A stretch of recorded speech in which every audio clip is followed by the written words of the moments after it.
ಆವಾಗ ನೀವು 10 ಹಸುಗಳ ನೀವು ಕಾನ್ಸೆಪ್ಟ್ ಇಟ್ಕೊಂಡ್ರೆ 2ರಿಂದ ಆರಂಭ ಮಾಡ್ಬೇಕು ಸ್ನೇಹಿತರೆ. ನೀವು ಹಸುಗಳನ್ನ ತಂದಾಯ್ತು, 10 ಹಸುಗಳು, ಅವಕ್ಕೆ ಬೇಕಾದಷ್ಟು ಹೊಟ್ಟೆಗೆ ಹಾಕ್ಲಿಕ್ಕೆ ಆಗ್ತಾ ಇಲ್ಲ, ಅವು ಹಾಲೆಲ್ಲಿ ಕೊಡ್ತವೆ? ನಿರೀಕ್ಷೆ ಮಾಡಿದ ಮಟ್ಟದಲ್ಲಿ ಹಾಲಿಲ್ಲ. ಅವ್ರು ಏನ್ ಪ್ಲಸ್ ಹೇಳ್ತಾರೆ ಅದನ್ನ ನೀವು ಜಾಸ್ತಿ ಲೆಕ್ಕಕ್ಕೆ ತಗೊಳ್ಬಾರ್ದು. ಮೈನಸ್ ಏನ್ ಹೇಳ್ತಾರೆ ಆ ಮೈನಸ್ ಅನ್ನ ನಾನು ಹೇಗೆ ಪ್ಲಸ್ ಮಾಡ್ಕೊಳ್ಲಿಕ್ಕೆ ಆಗತ್ತೆ ಅನ್ನೋದ್ರ ಬಗ್ಗೆ ನೀವು ಆಲೋಚನೆ ಮಾಡಬೇಕು.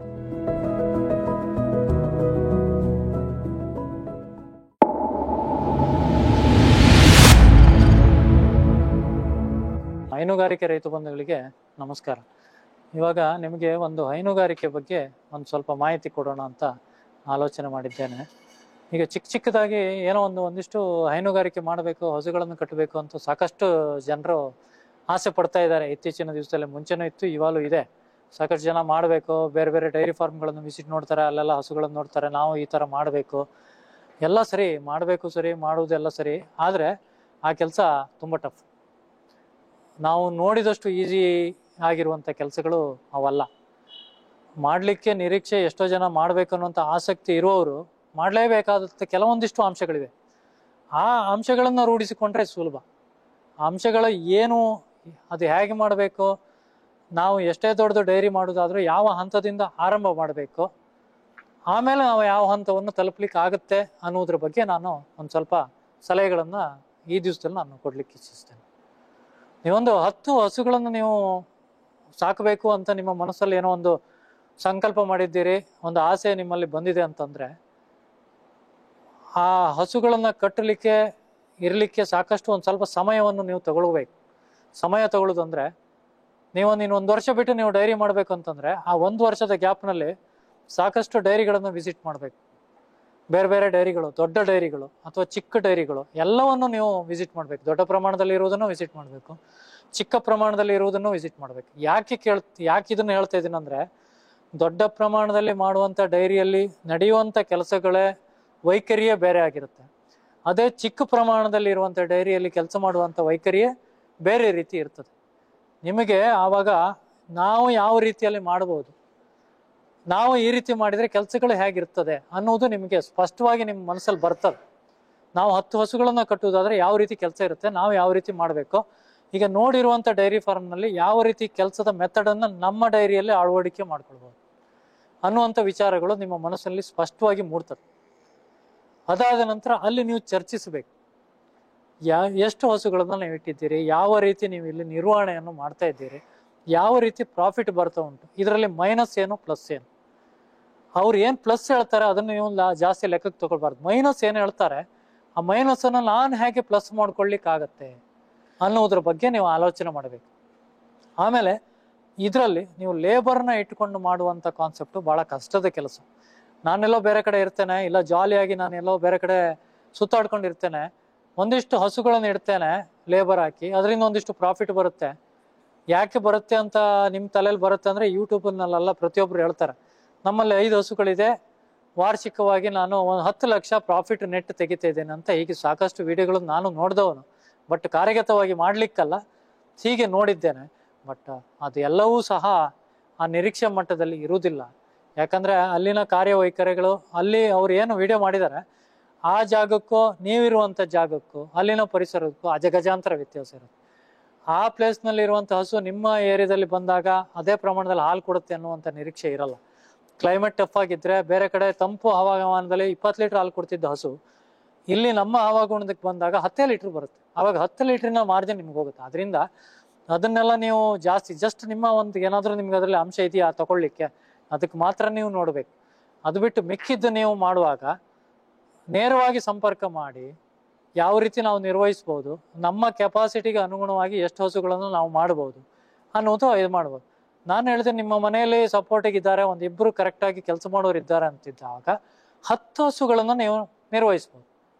ನೀವು 24 ಗಂಟೆ ಅದ್ರ ಜೊತೆಗೆ ಇನ್ವಾಲ್ವ್ ಆಗೋ ಥರ ಇರಬೇಕು. ಒಂದನೇದು, ನಿಮಗೆ ಸಪೋರ್ಟಿವ್ ಆಗಿ ಇನ್ನೊಂದು ಜನ ನಿಂತಿರ್ಬೇಕು. ನಿಮ್ಮ ಮಿಸ್ಸಸ್ಸು, ನಿಮ್ಮ ಮದುವೆ ಆಗಿಲ್ಲ ಅಂದ್ರೆ ನಿಮ್ಮ ಅಣ್ಣ ತಮ್ಮ ಯಾರು ಇದ್ರು, ಅಥವಾ ನಿಮ್ಮ ತಂದೆ ತಾಯಿಗಳು ಗಟ್ಟಿಯಾಗಿದ್ರೆ ಅವರು ಯಾರಾದರೂ ಸ್ಟ್ಯಾಂಡ್ ಬೈ ಆಗಿ ನಿಮಗೆ ಸಪೋರ್ಟ್ ಮಾಡಿ. ಯಾಕಂದ್ರೆ ನೀವು ಅನಿವಾರ್ಯವಾಗಿ ಎಲ್ಲ ಹೊರಗಡೆ ಹೋಗ್ತೀನಿ ಅಂದ್ರೆ ಅದನ್ನ ನಿರ್ವಹಣೆ ಮಾಡ್ಲಿಕ್ಕೆ ಇನ್ನೊಂದು ಜನ ಇರಬೇಕು. ಯಾಕಂದ್ರೆ ಲೇಬರಿಗೆ ಅಭ್ಯಾಸ ಇರೋದಿಲ್ಲ, ಯಾರನ್ನೂ ಬಿಟ್ಟು ಹೋಗ್ಲಿಕ್ಕೆ ಇದು ಆಗುದಿಲ್ಲ. ಆವಾಗ ನೀವು 10 ಹಸುಗಳ ನೀವು ಕಾನ್ಸೆಪ್ಟ್ ಇಟ್ಕೊಂಡ್ರೆ 2ರಿಂದ ಆರಂಭ ಮಾಡ್ಬೇಕು ಸ್ನೇಹಿತರೆ.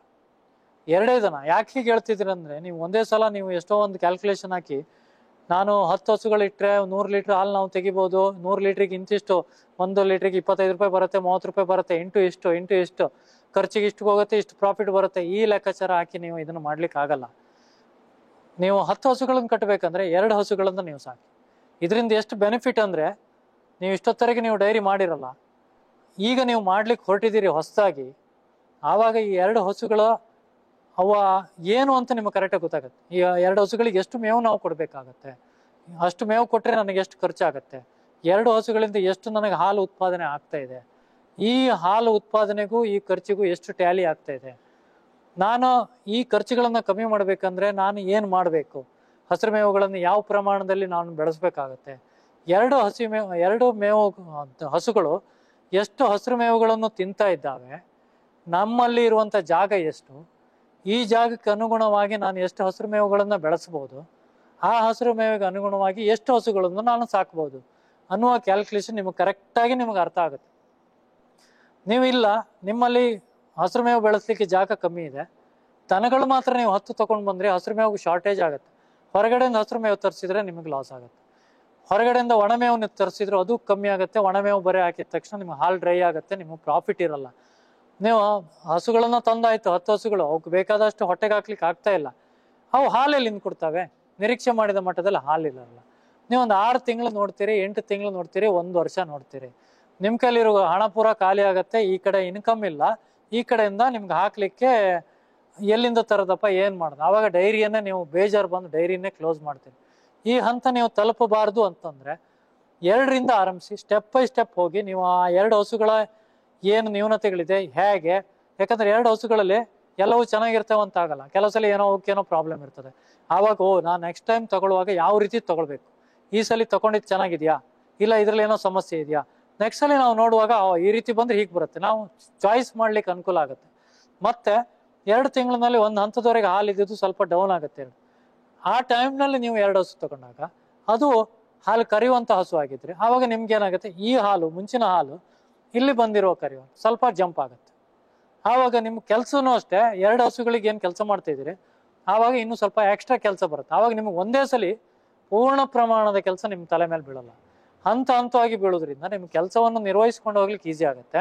ಅದೇ ರೀತಿ ನಿಮ್ ಲಾಭಾಂಶ ಅನ್ನೋದು ಸ್ವಲ್ಪನೇ ಏರಿಕೆ ಆಗ್ತಾ ಹೋಗುತ್ತೆ.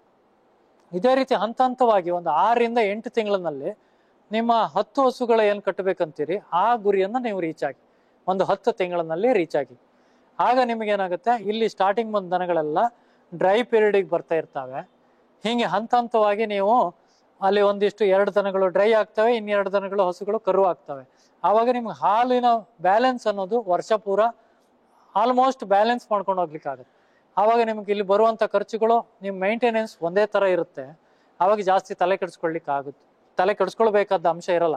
ಆವಾಗ ನಿಮಗೆ ಏನೋ ಒಂದಿಷ್ಟು ಲಾಭ ಬರ್ತಾ ಇದೆ, ಖುಷಿ ಕೊಡುತ್ತೆ, ಕೆಲಸಗಳು ಇನ್ನೂ ಉತ್ಸಾಹದಿಂದ ಮಾಡ್ತೀರಿ. ಈಗ ನಾವು ಹಸಿರು ಮೇವು ಇಷ್ಟು ಬೆಳೆಸಿ ಇಷ್ಟು ಬರುತ್ತೆ, ಇನ್ನೂ ಜಾಸ್ತಿ ಹಸಿರು ಮೇವು ಹೇಗೆ ಬೆಳೆಸೋಣ, ಯಾವ ರೀತಿ ಮಾಡೋಣ, ಆಮೇಲೆ ಯಾವ ರೀತಿಯಲ್ಲಿ ನಮ್ಮ ಖರ್ಚು ಜಾಸ್ತಿ ಆಗ್ತಾ ಇದೆ ಆ ಖರ್ಚುಗಳನ್ನ ಲೆಸ್ ಮಾಡ್ಬೇಕಾದ್ರೆ ಏನ್ ಮಾಡ್ಬೇಕು, ಹಸುಗಳಿಗೆ ಹೊಟ್ಟೆಗೆ ಹಾಕೋದು ಕಮ್ಮಿ ಮಾಡ್ಲಿಕ್ಕೆ ಆಗಲ್ಲ, ಅಷ್ಟೇ ಪ್ರಮಾಣದಲ್ಲಿ ಹಾಕ್ಬೇಕು. ಆದ್ರೆ ಆ ಕ್ವಾಲಿಟಿ ಫುಡ್ ಅನ್ನ ನಾವು ಯಾವ ರೀತಿ ರೆಡಿ ಮಾಡೋದು, ಕಡಿಮೆ ಪ್ರಮಾಣದಲ್ಲಿ ಹೆಂಗ್ ರೆಡಿ ಮಾಡೋಕ್ಕಾಗತ್ತೆ ಅನ್ನೋದ್ರ ಬಗ್ಗೆ ಯೋಚನೆ ಮಾಡ್ಲಿಕ್ಕೆ ನಮಗೆ ಅವಕಾಶನೂ ಇರುತ್ತೆ, ಮತ್ತೆ ಅದ್ರಲ್ಲಿ ಮುಂದುವರಿಲಿಕ್ಕೂ ಆಗುತ್ತೆ. ಇದ್ರಲ್ಲಿ ಏನಂದ್ರೆ, ಹಸುವಿನ ಮೇವಿನ ವಿಚಾರಕ್ಕೆ ಬಂದಾಗ ಇವಕ್ಕೆ ಒಣಮೇವು ಬೇಕು. ಯಾವಾಗ ವಿಪರೀತ ನಮ್ದಿದ್ದೀಗ ಮಳೆಗಾಲ, ಉಡುಪಿ ಆದ್ರಿಂದ ಇಲ್ಲಿ ಮಳೆಗಾಲ ಜಾಸ್ತಿ ಇರುತ್ತೆ. ಆ ಟೈಮ್ನಲ್ಲಿ ನಾವು 50% ಒಣಮೇವು ಕೊಡ್ತೇವೆ, 50% ಹಸಿ ಮೇವು ಕೊಡ್ತೇವೆ. ಯಾಕಂದ್ರೆ ಆ ಟೈಮ್ನಲ್ಲಿ ಮಳೆ ಜಾಸ್ತಿ ಇರುತ್ತೆ, ಹಸಿ ಮೇವಿನಲ್ಲೇ ನೀರಿನ ಅಂಶ ಯಥೇಚ್ಛ ಇರುತ್ತೆ. ಆದ್ರಿಂದ 50-50 ಮಾಡಿ ಕೊಡ್ತೇವೆ, ಅವು ದೇಹಕ್ಕೆ ಅನುಕೂಲ ಆಗುತ್ತೆ. ಅದೇ ರೀತಿ ಬೇಸಿಗೆಗಾಲ ಬಂದಾಗ 80% ಹಸಿರು ಮೇವು ಕೊಡ್ತೇವೆ, 20% ಒಣಮೇವು ಕೊಡ್ತೇವೆ. ಯಾಕಂದ್ರೆ ಹಸಿರು ಮೇವಿನಲ್ಲಿ ಆ ಟೈಮ್ನಲ್ಲಿ ಬಿಸಿಲು ಜಾಸ್ತಿ ಇರೋದ್ರಿಂದ ನೀರಿನ ಪ್ರಮಾಣ ತುಂಬಾ ಕಡಿಮೆ ಇರುತ್ತೆ. ಆವಾಗ ನೀವು ಪೂರ್ಣ ಪ್ರಮಾಣದಲ್ಲಿ ಹಸಿರು ಮೇವು ಕೊಟ್ಟರು ಸಹ ಏನು ಸಮಸ್ಯೆ ಆಗುದಿಲ್ಲ.